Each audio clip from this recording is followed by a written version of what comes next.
Yeah, so I'm Mike Johnson, and I'm a lecturer in Cardiff University. On my web profile, it says adult nursing, but I'm not a nurse. I'm not an adult nurse.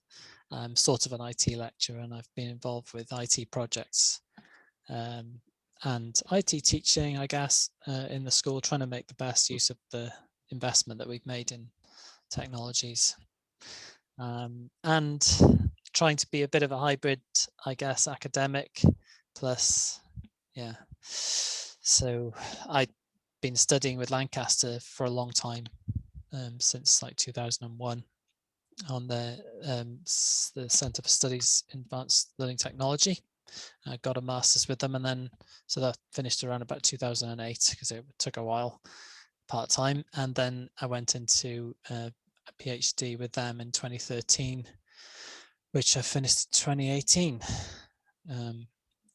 But I guess the common thread through all that is network learning, and it's only towards the end of my PhD or the PhD program, that I started to get into phenomenology as well. So there's some stuff. What about you? Who are you? Okay, well, I'm an academic like yourself. I've kind of, even though my name's Felicity, I should start off with that, shouldn't I? So Felicity Healy Benson. I'm an educator, so I've had some time spent in a university setting, teaching across a breadth of, undergraduate, postgraduate level modules in the business school. Which started over time to migrate into more sustainability leadership sort of portfolios, and more so into the online sort of pedagogy as well. So I'm currently a doctoral student. So back in 2017, I embarked on a long-term study, and at some point in that journey, then I had to sort of select a research approach, and I fell for phenomenology. So and it was through that sort of phenomenological sort of interest then that I started to sort of reach out and sort of connect with the network learning context. So alongside that, I'm also very interested in the entrepreneurship agenda. So I work for an Entrecomp steering group, where we're looking to support CPD in an online learning sort of context. So there's some kind of key themes that sort of envelope my career, and that is sustainability and entrepreneurship, but also a keen interest in terms of how we connect, how we learn in online environments, and not so much only online, but how we use technology as well in more blended and even face-to-face learning environments. So that's really, and I run a couple of blogs as well. I run Emergent Thinkers, and I'm engaged in the Harmonious Entrepreneurship Society as well as hanfod. So yes, that makes for quite a busy, but sounds eclectic, but I see the strong themes I pull through. So when did you really dip into network learning? That was Alex, wasn't it? It was an invitation, really. My doctoral supervisor is Dr. Alex Bell, and obviously, the fact that I'm engaged in a study that's looking at educators' lived experiences of nurturing higher order thinking skills like creative and critical thinking skills in an online context. He introduced me to the network learning environment. And what I did then was I obviously looked at what they were looking to discuss or challenge or kind of illuminate it in the conference that was in 2020. It was a network learning conference in 2020. Yeah. And I kind of thought, well, what can I do to kind of, as a novice doctoral student and new to phenomenology, what can I do to sort of contribute to this space in a at least some sort of added value way? So at the time, I'd been honestly struggling with how complex and muddy and confusing engaging with phenomenology is. And I do say, that's not to say that other other research methods and other good bookshops are available and they're not challenging. Yeah. But it is to say, illuminate the phenomenology is quite busy with different approaches, and I wonder. Were inspired a bit by Mark Bagley, weren't you? You found a bit of clarity there, in a sense. At what point? When was that? I think that was the first book I picked up, to be fair, in crafting a phenomenological, and he did your own sort of craft. And I have to admit, if it wasn't for Mark, I probably wouldn't be sat here today, because he did manage to sort of, really clearly break off the sort of and make clear the foundation roots of phenomenology, and sort of, organize one's thoughts. Because at the same time, I will go back to Mark, but at the same time, when I was looking at papers of how phenomenology was actually being used in the, connected to my research question, which is connected to the network learning community, I found it kind of wasn't clear how pieces of research were sort of were congruent with the sort of underpinning sort of philosophical tenets, etc. So I kind of, to be able to actually take the value from those pieces, I felt like I really needed to have strong core foundation understandings to actually engage in that sort of work and distinguish. Yeah, so you were pursuing that core foundation. That's right. So going back to Mark then, his book on, he takes you through and sort of explains the difference between descriptive and interpretive, and then even goes off into post-phenomenology, which is probably, the turn, which is probably most attractive for the network learning community, because it talks, he talks about post-intentional phenomenology, which is another extension again, but very PIP, as he calls it. And that sort of, that relationship the human has with technology. And so his was the first sort of kind of support book that really things started to become clear. So I kind of wanted to sort of like share this understanding with the network learning community, but also having done some analysis of how phenomenology had been used to date over I think it was something like 4 decades. How long's network learning been going now? It must be. Whoa, first conference 1998. Yeah, so it's been going a while, over 30 years. And I was quite shocked to find that there was only, and I say, it was only about 4 pieces that had engaged phenomenological thinking. And that got me thinking, because it was like, well, is it because people are having the same experience as myself, same lived experience as myself, and it's just the fact that phenomenology has evolved in so many different ways. It can be confusing to approach it, or was there something else? And at the same time, then I picked up on, even though it's not the same as phenomenology, phenomenography is very popular in that context. So I set myself down a pathway where I was like, oh, hold on, is it because it's, well, it wasn't because, is it because phenomenology has been dropped because it is so philosophically driven, or is it, I was asking these questions, I didn't know the answer to them. I'm the novice, I'm asking the professional network, but I also wanted to understand, what was phenomenography offering over and above phenomenology. So that's when I then gained entry to the network. I went and I ran a round table, and it turned out that there was more of an appetite for phenomenology than had shown itself, as far as I'm concerned, leaning through all those papers over a number of decades. And I obviously came in contact with you, Mike, came in contact with Kathy, Professor Kathy Adams, and there was this recognition that, yes, phenomenology may need a little help in being sort of showcased, for want of a better expression, in the network learning, and to just shine that little brighter light on it and explain why it's maybe undervalued or underutilized in the network learning context.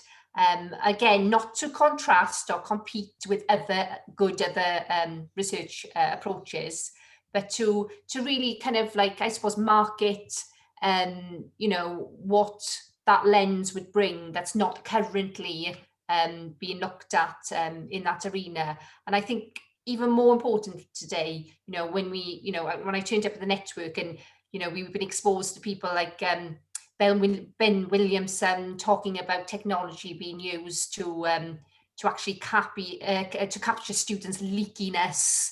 And there was all this kind of like hand waving going on behind in the back chat about, you know, why haven't we got a stronger critical lens going? Why aren't we talking more about the ethics of the experiences of the students who might be victim to this type of technological kind of monitoring and scrutiny? Then I got really excited because I thought, well, yeah, this is a perfect approach to sort of illuminate those areas. One of the competing, as it were, methodologies for that, I guess, is actor network theory. And there are, you know, just because it's got the word network in it, it finds a natural place in the network learning community, even though the word network is totally different to, I would say, to the understanding that's used in the word network learning, which is on the old tradition, on the old definition, which has just been sort of revised, all about promoting connections. And, you know, I think it emerged at a time when it seemed like the sort of human face of learning was under threat, because it was thought that everything could be automated, and, you know, you could sit in front of a screen and watch some kind of video, or you know, go through essentially an online workbook or worksheet, and have ostensibly a good learning experience, without, you know, you just cut out the people, and it's much more efficient to do that. And there's a sense in which that's incredibly pertinent for today, because but what I'm saying is those values, in a sense, are still pertinent, and they're still important to network learning. And so any methodology that offers to throw light on what's going on there is you know, highly relevant and worthy of a voice in network learning. And so, yeah, as you say, it's sort of strange that phenomenology as such has not played a bigger part. Now I mean, Kathy Adams has a paper. It's one of the few examples of phenomenology in the Network Learning Conference. But I guess it's a bit like someone like Peter Paul Verbeek. You know, he's very strong on ethics, but he's not necessarily going to situate himself in the network learning space. So again, you know, just like with saying that there are other brands of methodology, there are other spheres of work with technology and ethics and phenomenology. So why are we necessarily trying to coalesce work in this field of educational research as opposed to, I don't know, some... Yeah, and you know, you pick up at a point there, Mike, and it comes back to some of the other kind of projects that I'm involved in, like harmonious entrepreneurship. And I'll be honest with you, I get tired with a lot of the sort of like infighting and you know, insulting, etc., that goes on, you know, and you know, you stand forward and you want to highlight I say you as in generally stand forward and you say, you know, this is a great research method, and then somebody comes up and gets really precious and says, oh no, well, it's not as good as mine, and you know, and they get into a fight and they try to take each other down. I mean, I'm not here for that. I think that, you know, all research methods have got something to offer, even positivistic you know, approaches. But I do think that it's okay to stand up and say, well, look, can we just have a little bit of time to look at what a sort of phenomenological lens could bring to the table, to add to the table, not to compete or suggest, oh, mine's better than yours, etc. I mean, to be honest, I find that quite non-adult like. And it's something I challenge anyway in not just the research domain, in other domains. And it's about having voice. And I think that the phenomenologists need to have a stronger voice. And that may be because they need help in terms of support, in terms of helping being, you know, orientated more more robustly to the philosophical tenets, so they can be a bit more authentic or confident. But I There is do a think tension there, isn't there? Because even you would have to admit that some things are more like phenomenology that you would identify with than others. For example, we've been talking recently about the importance of the word wonder. And, yes, if you don't find wonder used at all, or any variant of that in the paper, or any kind of sense of wonder even in the paper, then is that phenomenology? I mean, yeah, it could and be phenomenological. Is it even yes. phenomenological? But then that's where they're having sort of, yeah, and you are right. You do still need, you're bringing along, you're trying to upskill people, aren't you? You're trying to bring awareness as to what is phenomenology, yeah. But that is, and it might be somebody then reads a paper and there's a lack of wonder in it, but they have the skill to know that is more phenomenological than a phenomenology paper, so I think I think these things are not discrete. I think that it is about upskilling, it is about improving awareness, it is about having a better understanding of phenomenology and being able to distinguish between work that's done well or badly. But it is, I think phenomenology is one of those kind of research where unless you get in the water and start practicing, Yeah. you're never going to get there. So, I'm sure my early pieces are phenomenological or aspiring to phenomenology. And I would hope that in years to come, I grow closer to phenomenology. But it does take, but I suppose that I've been able to grow that confidence because I've spent time with people like yourself, with people like Kathy Adams, who's has worked directly in Max van Manen and my supervisors, etc. So I think it's a multifaceted here. It is about awareness. It's about robustness and being able to critique Yeah. appropriately, but it's also about bringing that sort of vision that phenomenology does bring a certain lens on the sort of the unspoken tacit qualities of educational research, which is really important right now. And going back to the word wonder, we were sharing a text the other day, which Heidegger and a few others, I can't remember who exactly it was, referring back to the ancient Greeks and saying that it was fundamental to thinking in general. And so there's a sense in which it's a valid critique of possibly all research if there's no wonder in it, but there's no thinking in it. And that we were talking a minute ago about phenomenography, in as much as it's possible to approach it as slightly rabbit in the headlights as an early career researcher, say, where you just tell me what to do. I've got this question I'm sort of interested in answering, just reaching out for the menu or the recipe textbook, and I'll pick the appropriate methodology out of that, and I'll follow the menu the recipe, and then I'll have baked myself a research study, and that that is missing obviously reflexivity, and it's missing any sense of really wonder, I guess. So whatever approach you're taking there, you're possibly seeing it as a job to do, and it never really affects you and never really becomes part of you. And there's a sense in which there's an appeal of objectivity there from a scientific perspective, a positivistic, arguably, that the research is never really supposed to have you in it. But as soon as you become involved in the human sciences, well, guess what? You're a human, and so you do have to deal with this part of it. So in terms of adopting a methodology that's faithful to a human science, you do have to situate yourself in there, and therefore arguably wonder it should be a characteristic of almost any attempt at human science. I don't know. Well, as you just said it, phenomenology itself, the word, I think Heidegger, to coin a phrase, had me at being, and sort of, just that kind of drawing me in terms of an interpretive phenomenological pathway anyway, that, that kind of, that there is a co-constitutive relationship between us and the phenomenon that we embrace in the Yeah. world.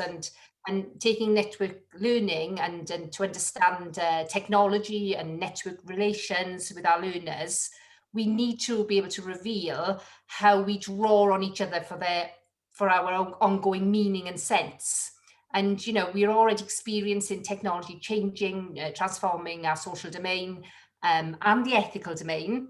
And I feel, I as a researcher want to understand how we should go about managing that sort of increasingly entangled relationship with IT.